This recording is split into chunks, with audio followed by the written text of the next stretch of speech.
Hello and welcome to LifeTalk with Mariette. I'm your host, Mariette Gammer. Nothing is forever. When the world you knew is gone is today's topic. Last week I spoke about for a season, not forever. We are all quietly thinking about change, about endings, about what stays and what doesn't. So today I want to go just a little deeper. This isn't just about relationship ending.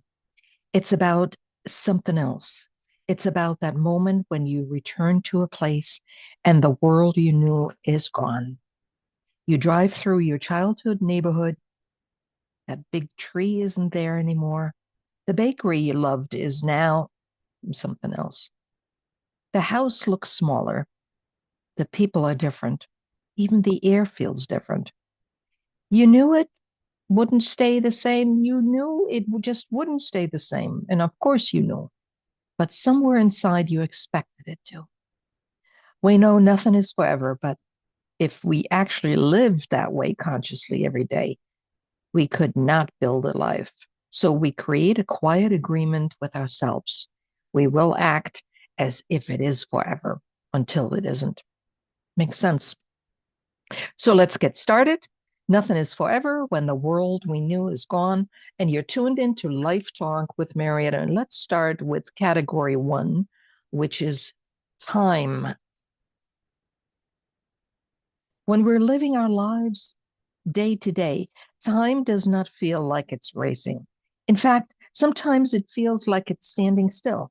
And especially when we're waiting for something, waiting for children to grow up, waiting for a career to change, waiting for something to get better. Well, we don't normally wait till children grow up, but what I mean to say by that, we postpone different things till the children are grown up, going to college maybe, or finishing up a degree and so forth. That's what I meant with waiting for our children to grow up. I don't remember physically, waiting for my child to grow up and the child is only 2 years old. No, absolutely not. You know what I meant to say by that. There were years in my life that did not feel fast at all. And yet you turn around and suddenly 20, 30 years have passed. That's the strange part about time. While we're inside, while we're inside of it, it feels normal, manageable, ordinary. But when we step outside of it, when we look back, we say, how did that happen? Yes, and our memories don't age. We can close our eyes and we're right there, right in it. We can see it. We can feel it. We smell it. We hear the voices. And emotionally, it feels like yesterday. But it wasn't yesterday. It was 30 years ago. 30 years went by. And why this feels so disorienting? Because internally, our memories are vivid. Our emotional imprint is fresh. But externally, our face have aged. Our parents have aged. Our children grew up and the neighborhood changed. So time moved, whether we paid attention or not. And time doesn't feel fast while we're living it. It feels like life. But when we look back, we realize life was time and it kept moving. And this is a great, great way for anybody, and especially for me, to revisit all of this and to work with time and illusions and memories because you just don't do this every single day. I mean, let's face it, it is what it is. But once you immerse yourself into this, it's fantastic. It's revisiting and analyzing again. And yeah, that's just the way it is. I love this.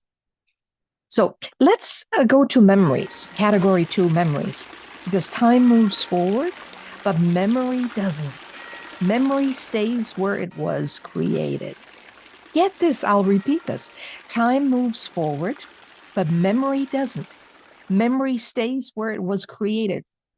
That's the tension. So memory freezes moments. And when I think about certain moments in my life, I don't think of them as long ago. I see them clearly. I feel them clearly. I can step right back into them. And it feels good. The kitchen table with the wax cloth that had funny looking corners. Uh, you know, uh, it was on its way out. It was cracked. That tablecloth was cracked and had funny corners. I remember that. The sound of a parent's voice. Oh, yes, I do. I remember my mother's voice, my father's voice, and many, many, many more things. The way the light came through the window. Absolutely. The smell of a bakery on the corner, a conversation that changed everything. So memory preserves emotional temperatures. It doesn't fade the way calendars do. Yes, sirree. Memory is not linear. We don't remember, 1993, 1994, 1995 in order. No, we don't. We remember a moment, a feeling, a shock, a joy, a heartbreak. Memory is emotional, not chronological. That's why it feels recent. I didn't know that. So the shock when reality doesn't match memory. I'll get into that. When you go back somewhere and it doesn't look the way your memory holds it, that's when it hits you. I remember my favorite daily hangout place was called the Eden. It was life daily with anticipation. What is happening tonight? Many nights, nothing was happening, but we had high hopes for the next day. And we never grew tired of it. Are you kidding? We were ready for life and excitement. This place has been a pizza restaurant, an upscale pizza restaurant for over 30 years, my friend told me. And can you imagine a pizza restaurant? I had a friend of mine, Ushi, take pictures of the inside of the place. They happened to be customers of that restaurant, so that's why she was able to do this. I mean, who goes into a place and says, "I need to take some pictures of the inside"? No, but they're customers, so she said, "Can I take some pictures?" And yeah, of course. And looking at it, I know exactly where everything was, how I remember the structural, the foundational layout I'm talking about, because that stayed the same. Oh yes, and right there are the bathrooms. Yeah, over to the right. Yeah, that's where it was, where we rushed to comb our hair during each music break. Gets better. Just stick with me. Who combs their hair every 15 minutes? Well, we did, and lipstick and eye mascara too. That place was home with excitement. Our real home could not provide, and as a very deep, and it has a very deep emotional meaning to me. Yes, it does. Our home just couldn't provide that excitement and everything. Since this is an upscale pizza restaurant now for over 30 years, I hope everyone is consuming their meals, their meatballs, spaghetti, lasagna, and pizza, and going every 15 minutes to the bathroom to comb their hair and renew their makeup.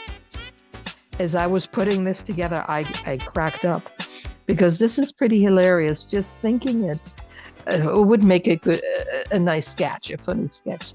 But can you imagine going to the bathroom every 15 minutes to renew your hair? You comb your hair. Think about this. But we did that. It was important. So now it's a pizza place. Now they can go every 15 minutes. Anybody that hears this, they say, "What the hell is she talking about?" Yeah, that's what I'm talking about. We made sure that we were perfect every 15 minutes, whether we needed it or not. And you know why this hurts? Because memory is tied to identity. When you remember being 25, you don't remember being older. You remember being that person. So memory doesn't age, but we do. And that gap can be disorienting. Memory keeps us young, but reality reminds us that time moves on. Okay. So, and what we miss, who we were in that place. Memory is not always about the street or the house. It's about the version of ourselves that lived there. Yes, to be seen. We had to make a few extra trips to the bathroom on top of the 15-minute music break bathroom visits. So we were busy. We were busy moving, going, sitting down, getting up, moving around to be seen. Oh, scanning the place, who came in, who didn't, who's still there, just to be seen and to scan the place.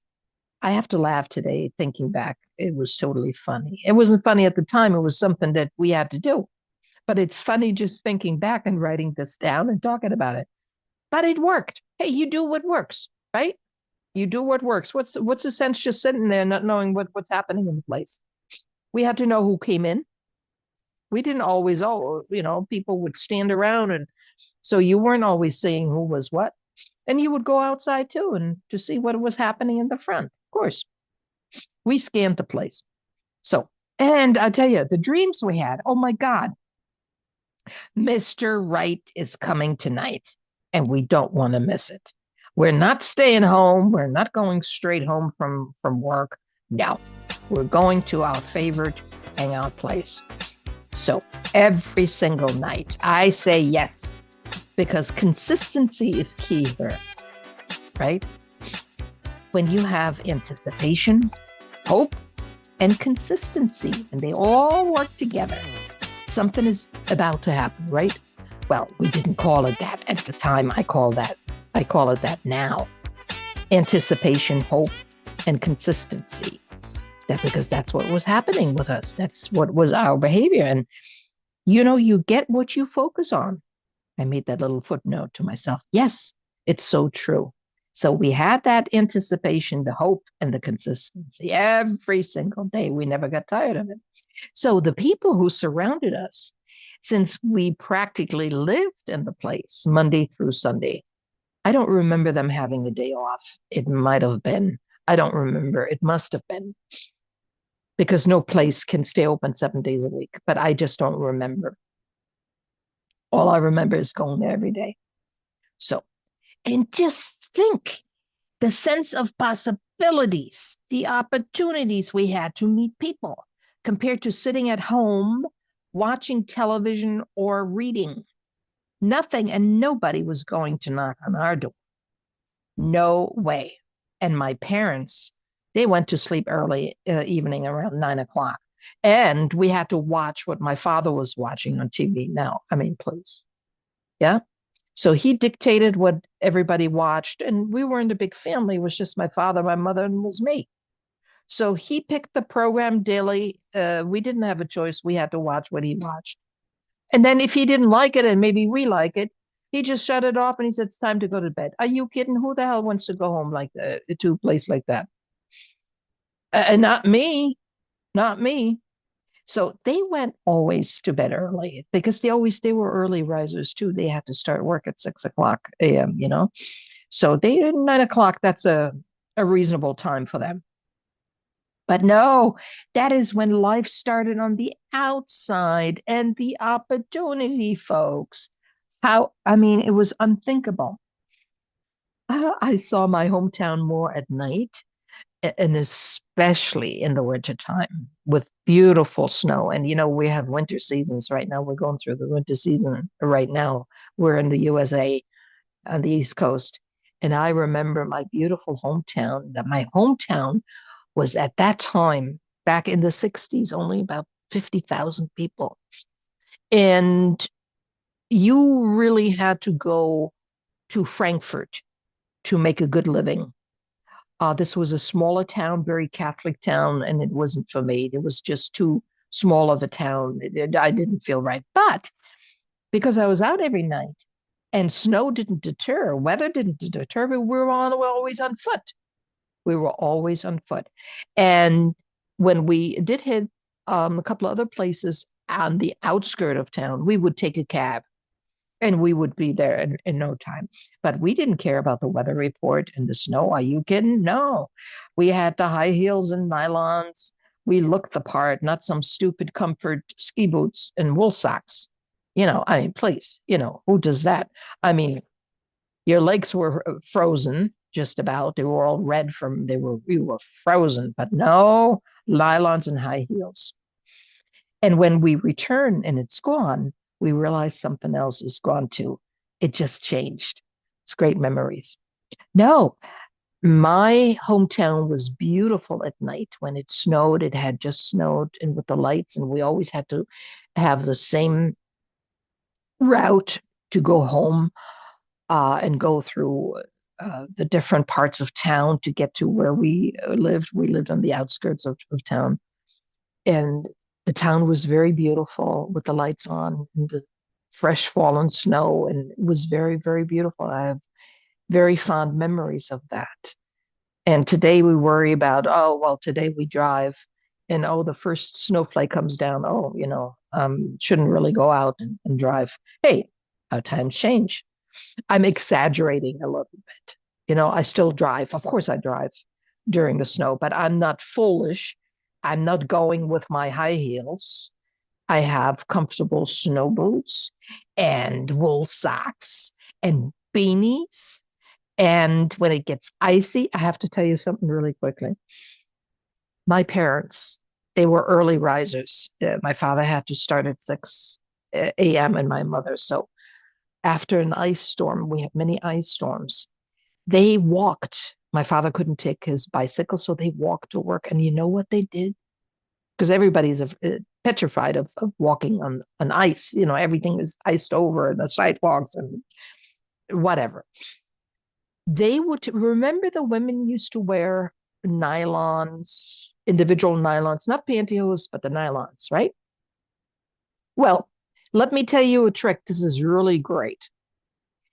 If you put a nylon sock over your boot,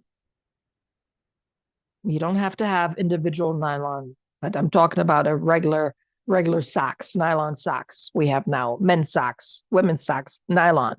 So you blend in a black or blue nylon pair of nylon socks and you put it over your boots. You just strip it over your boots. You don't it's fantastic. It works for me. I'm not afraid to walk on ice, to go from A to B. And even downhill, you don't slide. Don't take my word. I'm just telling you what I do. So I'm not advocating this. So I want to be careful. But my parents had actual nylon socks because the other socks, the regular socks, they're too expensive to do that. And even at that time, the nylon socks, the individuals from the women nylon socks, nylons, they were expensive. But anyway, that's what they did. They never missed a beat. They never missed work. My father, yes, we had a car. My father would only use the car on Sundays, and especially not during bad weather. Oh no, the car gets rusty and this from the snow and this and from the salt. No, no, no, no, no. It was like a prize. When it was good weather, he took the prize out of the garage and we went for a drive. Okay, that was his thing. So, but anyway, yes, it's true. You get what you focus in on, and we sure got it. You tuned into Life Talk with Mariette. Topic is nothing is forever when the world you knew is gone. Okay, and we're at category 3 and 4, place and identity. I'm learning so much since I had to put this all together because you just don't think about this every single day. So, memory holds the image, but place is the physical reality. And when the place changes, something inside of us shifts too. The world that held us, we don't realize how much stability comes from physical surroundings. We don't think about it, The house where you grew up, the familiar shortcuts to get to town. Oh my God, to get to town early in the morning, like 5 a.m. to get to the train station. I have to tell you a story. After my apprenticeship, I said, I don't want to stay in my hometown. I want to go to Frankfurt. And I did. And I started a job with an insurance company, an office job. So for that, we had to we had to start at 8 o'clock in the morning, which meant at 5 o'clock I had to catch a train from my hometown, which would get us into Frankfurt a little bit after 6. It's an hour train ride, but we got there a little after 6 o'clock, let's say 6:30, and then I had time to walk to the building, to my place of work. So here's what I want to tell you. To get to town early in the morning and to be at the train station at 5 o'clock or at the latest 5:30, I took a shortcut. And picture the shortcut. It was a paved path, and all around were open fields. And they did have on the path some lanterns, some like street lights, but they had distance in between.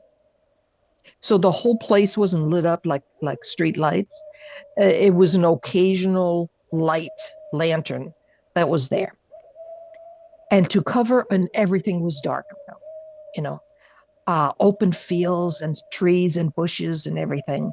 So it was very easy for somebody to hide. And, you know, uh, anyway, so I was very afraid. I was very afraid, but I wasn't about to get up even earlier and go the long ways. So you know what I did? Um,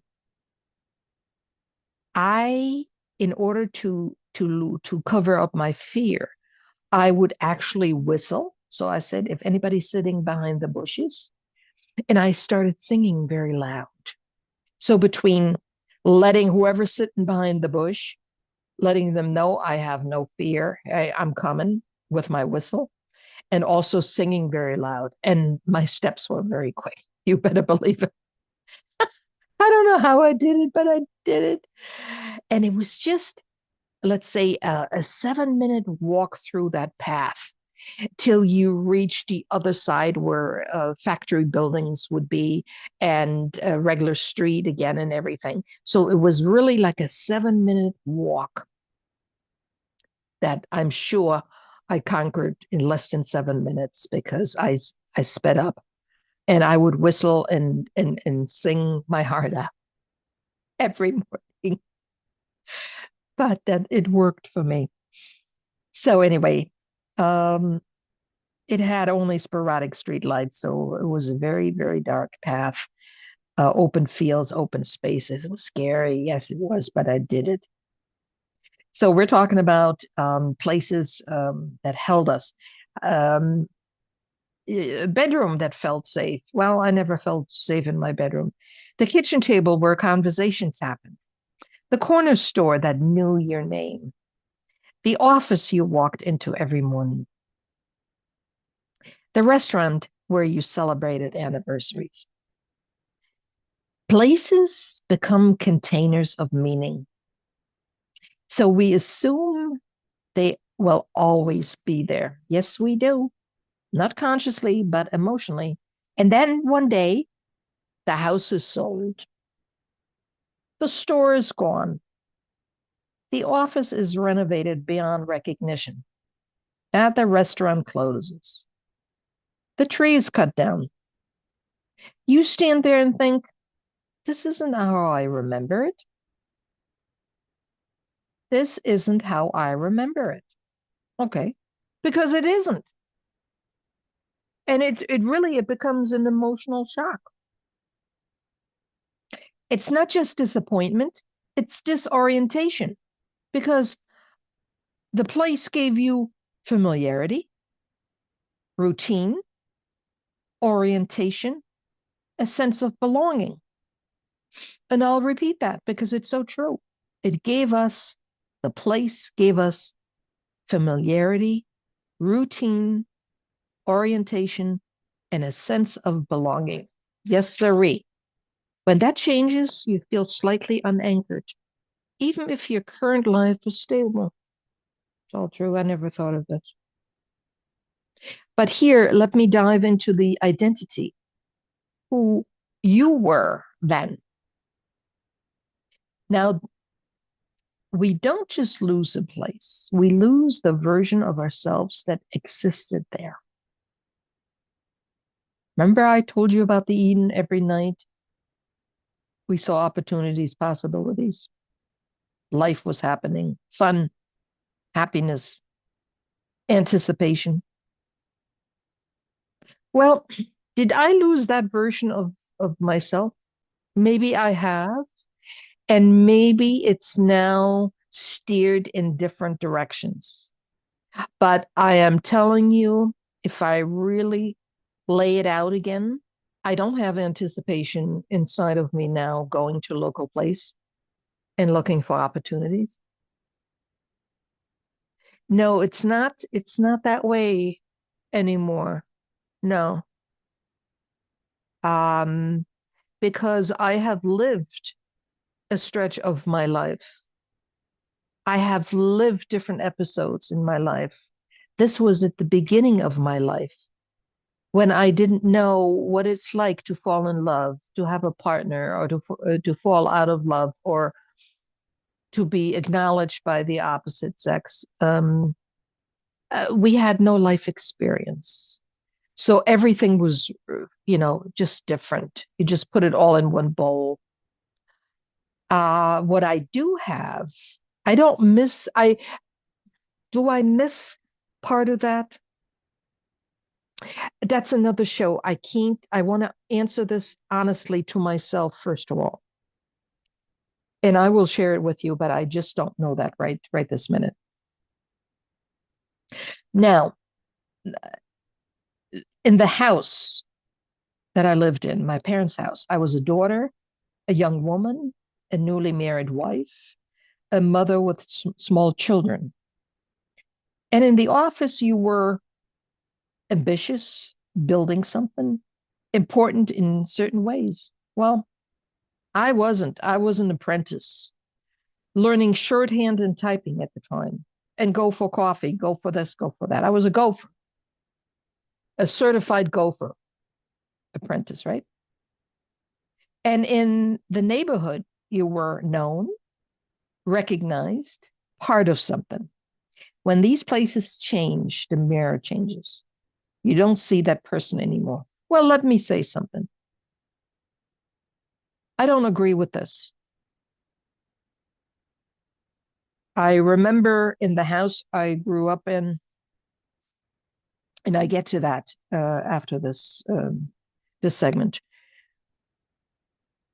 I was a daughter, maybe. I was nothing else. I was never a young woman, newly married wife, or a mother with small children. I'm just saying for me. But for our listeners and viewers,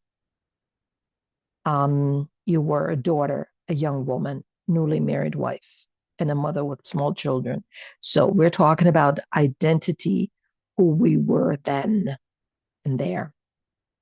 So all I can say in the office at the time, since I was a teenager, I was an apprentice, learning shorthand and typing. And after my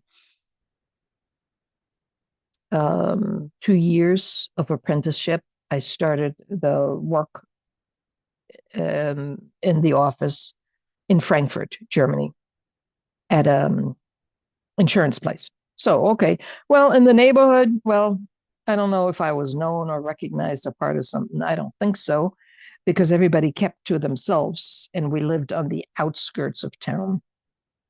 Everybody kept to themselves. That was in the 60s. However, not everybody grew up the way I did. So, and yes, the places changed. How? Well, the town grew immensely. The town is now on the world map. Believe it or not, my hometown is on the world map because a lot of students come from different parts of the world to study in my hometown. Can you imagine that?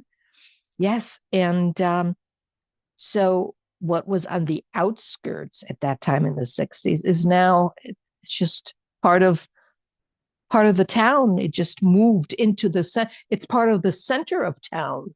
That's what happened. So it grew immensely.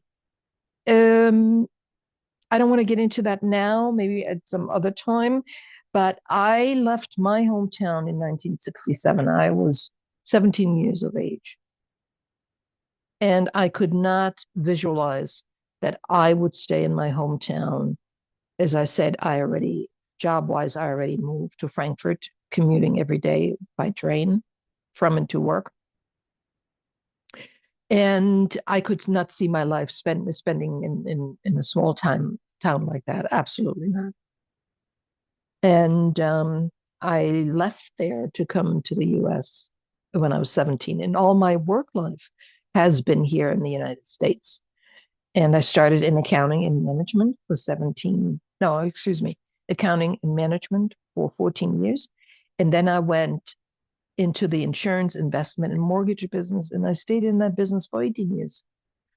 So all of my work experience has been here. And then I went back to Germany in 1990 through 2000 to work in Hamburg, Germany as a finance broker. And very interesting journey too. So when I go back somewhere, sometimes what unsettles me is not that the place changed, but that I changed. So I think that's honest, that's mature, and what can I tell you? I think that's what it is. So identity is built around anchors. We often define ourselves by where we live, what we do, who we belong to, who belongs to us, right? Very true. And also what building we walk into every day. When those anchors disappear, identity must reorganize. That reorganization is uncomfortable, but it's also growing. So sometimes we say we miss the house, the job, the town, but what we really miss is who we were when we were there. I'll repeat that. You see it on the screen too. Sometimes we say we miss the house, the job, the town, but what we really miss is who we were when we were there. And I can see that. I don't want to get into it too much because I lose my train of thought here. But I like to get into that. Now, connecting back to illusion, we assume that this environment will stay, this role will continue, this identity is permanent. But life is movement. We know nothing is forever, but if we actually lived that way consciously every day, we could not build a life. I'll repeat that. We know nothing is forever, but if we actually lived that way consciously every day, we could not build a life. I agree with that. So otherwise I wouldn't have written it down. Yeah. So we create a quiet agreement with ourselves. We will act as if it's forever until it isn't. The place feels permanent. Identity feels stable until they aren't. Life Talk with Mariette, you tuned in. And today's topic is nothing is forever when the world you knew is gone. Is gone. Yes, sirree. So when I think back to my hometown, what gives me the most pleasure is not the house I lived in or memories of the house. I don't think my memories are too fond. I didn't have a space I called my own. I had a bed in the closet, yes, but I had no physical space that I could call my own. We had a big house, but we had a living room, a dining room. We had this, we had that, but no, everything, all for the furniture. Don't touch it because it has to be. Anyway, it was that type of thing. What gave me the most pleasure is not the house I lived in, it's the streets. We were on foot all the time. Oh, we were 15, 14, 15, 16. You know, we weren't driving. We didn't drive. We called a cab occasionally to take us somewhere outside of the town when we needed a second or third place, a hangout place. So we would do that. And when we didn't do that, we walked. Yeah, we didn't think about it. Well, it's a little distance. No, we did. We get there when we get there, but we got there. And on the way home, we took a cab. So the town itself was our world.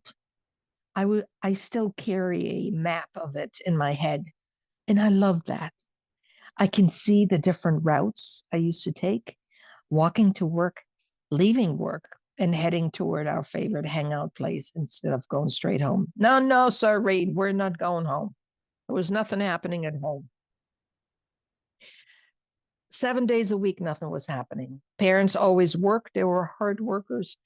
If they came home from work, they would work in the house or in the yard. They were working all the time. I remember which street felt faster, which one was quieter, which corner I would turn when I didn't feel like being seen. So the streets and the houses, they became very familiar, and the shortcuts and everything.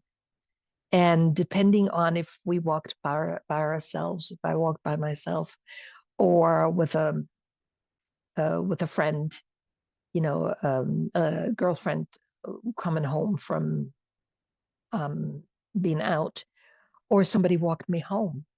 So that all changed all the time, you know. But that movement itself was the highlight of my day. Can you imagine? Yeah, that's how I grew up. Um, I'm talking about when I was between 13, 14, 15, almost 16. So I just knew at age 12 I wasn't going to stay there in that town. It was just not for me. I had a very clear picture. At age 12, and I remember exactly where I was when I made that decision, and it happened. So, um, and that was good enough because I'm talking about a lot of suffering growing up, not having a lot of support. Yes, I was, they gave me clothing, they gave me food. I got nothing else. No emotional or mental nourishment, nothing. My parents were busy trying to make a living, and they just didn't have that to give. That's how it was. They were not bad parents. They just didn't have it to give. You can't give what you don't have. So, so you look for other things. And we didn't get in trouble.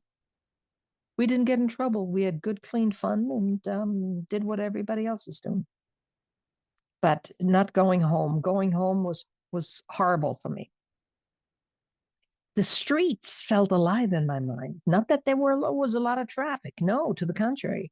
But it felt alive. At the park felt alive. We have a beautiful park. Beautiful park. Um I should put some of the park, some pictures into the show.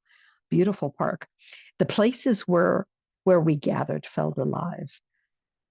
That was where conversations happened, where laughter happened, where something was unfolding.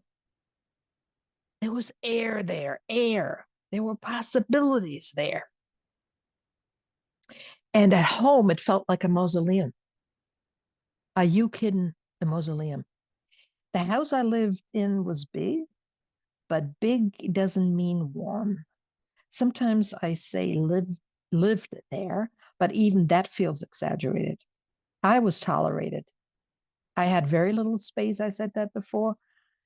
I could truly call my own in that large house. I told you, my mother, don't touch this. The rooms were whatever. It felt more like a fortress than a home. Structure with walls, but not much life inside of them. There were no friends coming and going, no music filling the room, no art on the walls, very little real conversations. Again, my father dictated the whole structure. From the work, when he worked out in the yard, everybody had to work. My mother worked all the time anyway, so he didn't have to tell her what to do. But me being the only child there, my sister had already left the house, was married. I had different chores. I had to do serious stuff, whether to start dinner, to cook dinner, or to clean the cellar. Or we had our kitchen in the cellar. So because upstairs, you know, everything stayed nice and new and fresh smelling. So a lot of people had there. It was like a souterrain, an apartment in the cellar, you know, where everything, but it was immaculate down there. So that was my job to take care of all of this. And he would never accept me watching television as a child. And they were working out in the yard. I didn't grow up that way. That was, you wouldn't try that. So as a teenager, I was out every night, I told you. Can you blame me? I wasn't running away so much as I was running towards something, toward connection, toward sound, toward movement, and toward life. Outside, there was energy. Outside, there were people. Outside, I could breathe. And I left that town when I was 17 years old. I built my life elsewhere. And I have to tell you, not everybody grew up the way I grew up. Not that there was anything wrong with the way I grew up. They provided shelter, clothing, and food. That was it. Other kids, they had much more. And I made a stupid mistake as a child that all families were that way. And that's not true. It was just in my home. Um, and I was able to change that mindset because I learned much later in life from an adult perspective that this was just unusual for me to grow up in the way they lived. So, again, I was 17 years old when I left. I built my life here in the US. My parents were still alive at that time, so I would go back and visit. Those visits had certain familiarity to them, but my parents have now been gone for 32 years.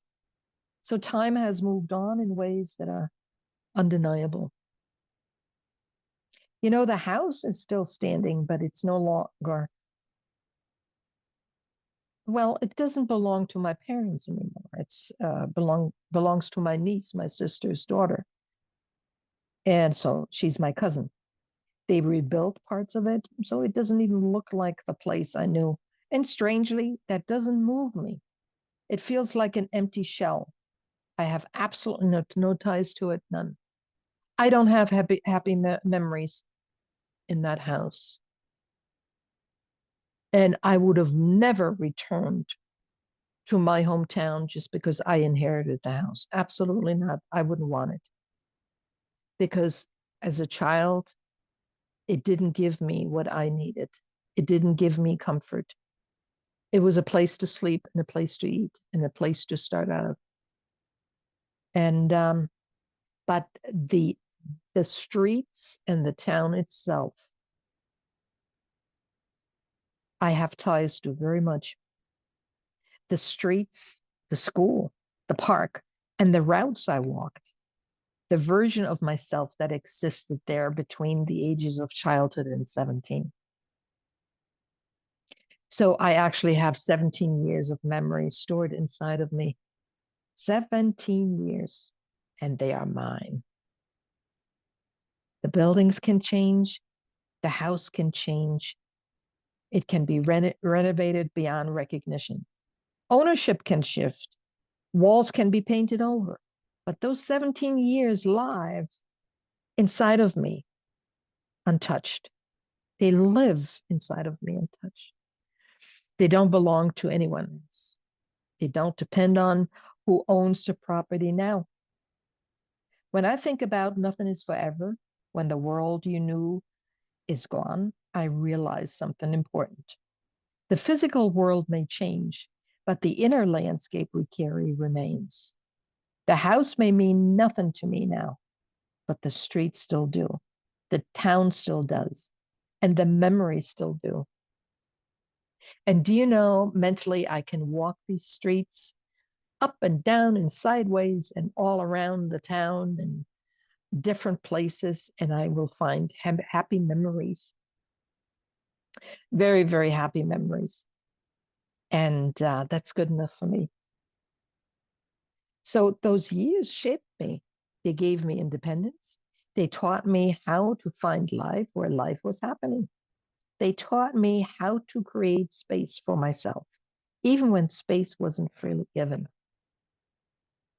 And I do want to say, I love my parents very, very much, especially as an adult. I had the opportunities and the research I did, how they grew up, and why they lived the way they lived, why they concentrated on nothing but work. And the child, me, became secondary. They lost everything in the war. My parents lost everything in the war. They had to start from scratch again. And I remember my mother meeting my father, and she took care of his household. That's how they met. And they married in 1949. They got married. So, and my father, it was important to him. He mentioned that he wanted to go to Australia. And my mother didn't want to leave her hometown and her family and everything. So they stayed. And what they did, they they built a house. They had a house built in 1956. Now that was a big. My father was a baker, had his own business, had to close it because of a skin allergy, and he started working in a local factory. And my mother was working too. Between the two of them, they had a joint goal. They wanted to own their own home, and they built a house in 1955, and we moved in 1956. And it was important to them to own because they didn't want to live with, in an apartment building, which they did for a long time. And that was a big thing, especially on a blue collar salary. And they had a goal. And my father's goal was to save money, to have as much money as possible, and he did it. He was only able to do it because my mother worked. My mother had three jobs daily, three part-time jobs daily for years. She would buy all the furnishing, everything for the interior, everything. And she would pay on time. My father paid for the mortgage and he gave her a little bit of money for food every week. But my mother was a worker. They both had goals, their individual goals, and it worked for them. And that a child like me, well, on the outskirts of the family, um, yeah, I was just a side product, if you will. So yeah, that's the way it was. But they were good parents. They were very good parents. They just didn't have time for children. Maybe they should have never had me, but that's okay. I survived. Look, it's all fine. It's all good. So thinking back, that house means nothing to me. Means absolutely nothing to me. I thought I would feel different when my father died in 1991. Of course, they both lived in the house, and my mother had everything moved over to my sister's name. I remember that because I lived in Germany at the time. I worked in Germany. And my mother died 6 months later. So what happened, my sister and her family moved into the house. And very shortly after, a few months later, they had the whole house rebuilt. The house was a one family house and they built it into a three family house. because how were they able to do that? The entire street was like 2 and 3 family homes. My father could have done that at the time. We were the only house on the street, one family house. So, and he didn't want to. He didn't want to. He didn't want any rental income. He didn't want to. He didn't want to live with anybody. That was my father's thinking. So, when my sister and husband moved in, of course they rebuilt it, and they had people, had rental income, and one of their daughters lived in there as well. So anyway, my sister passed away. My brother-in-law lived in there, and he wanted to give one of his children the house, and no, it still had a mortgage on it, or they took on a mortgage or whatever, and they didn't want that. So one of the cousins said, one of the children, she works for a bank, she has smarts. She said, I'll take the house. And wouldn't you know, the house is a gold mine. She has rental income, I think, from 3. She has a souterrain, the basement apartment. She lives in the first floor, and she has the second and third floor. So she gets 3 rental incomes. So it's ideal for her. My daughter, Heidi, and Sophia, my granddaughter, my son-in-law, they visited a couple of years ago. And what can I say? I wish them good luck. I have no ties to any of this. I have nothing, no feelings at all. It's, to me, when I look at it, like I never grew up in there or have any memories in there. Just the thoughts that my parents' house, we lived there, but nothing else, which is very, very, no attachments. So, but the town itself, yes, absolutely. I love it very, very much. Nice and all right, folks. Now, in closing,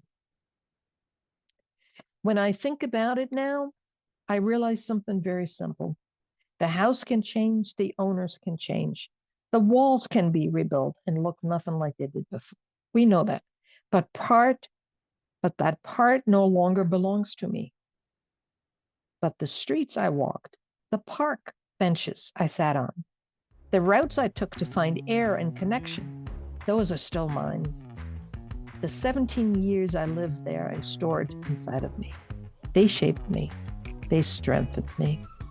They belong to nobody else except me. Nothing is forever, not buildings, not ownership, not even the world as it once looked. But the experiences that form us, the memories that help us become who we are, those stay with us. And sometimes that is enough. And I say amen to that, because it's true. Till next time, I'm Mariette Cameron.